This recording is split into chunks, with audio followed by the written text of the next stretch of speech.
This is my girlfriend's Brompton, and today I'm going to try to make it a little bit lighter. This isn't going to be one of those videos where I make a sub 7 kilo Brompton that doesn't have grips. She rides this bike every day, so I have to preserve all of its functionality. So any of the upgrades we do here have to take away some weight, but they can't change it much in any other way. So let's get started. The first thing we have to know is how much does this weigh? The old bathroom scales say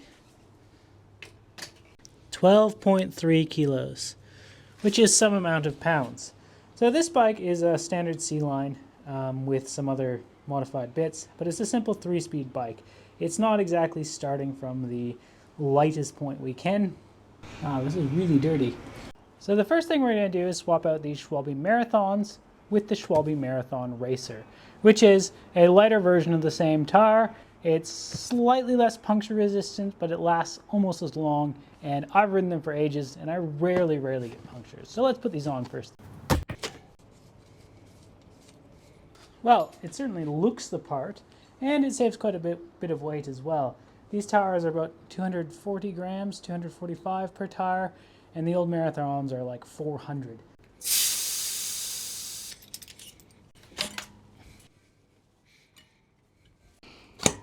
So, the next part we're going to replace is the seat post. So I'm doing this for a couple of reasons. One, this seat post is too long for her. She's pretty short, so she needs to have the seat post quite far down, and it actually interferes with the fold when you're trying to fold out the bike. You have to raise the seat post up to fold it, which is a little inconvenient. Originally, I was going to just cut down the standard seat post, but then I realized I had this old titanium seat post, so I just cut off the bottom of that, and now that'll be a shorter version of this. Also significantly lighter. The big problem with cutting down Brompton seat posts is that the bottom is flared, so if you try and lift it up, it will just come right out of the bike, which is a little bit annoying if you want to try and set your saddle height.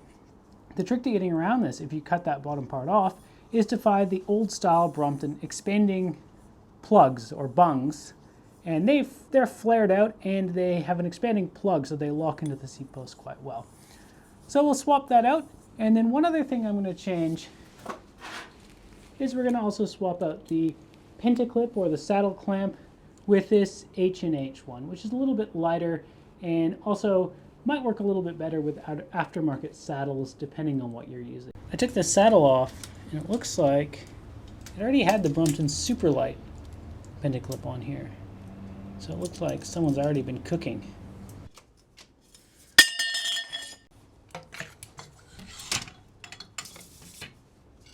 If you're putting a shorter seat post on, it's really important to put these little O-rings on. They don't actually come on the newer bikes, but that'll stop your seat clamp or pentaclip smashing into your frame. Alright, so we've swapped out 4 parts here. Let's see how much weight we saved. Imagine if I did this and it just gained weight. 11.7 kilos. For only a couple parts to be swapped out. For a Sunday afternoon's worth of work, we've lost quite a bit of weight off this bike. And we've sacrificed 0 functionality as well. There's a couple other things I'd like to do. Maybe swap out the pedals and cranks for something a little bit lighter. Maybe some different tubes. I don't know. There's quite a lot of things you can do, but these were really basic, really easy things that dropped quite a bit of weight off this bike and should make it a little bit nicer to ride. Anyway, thanks for watching. Take care. I'll see you next time.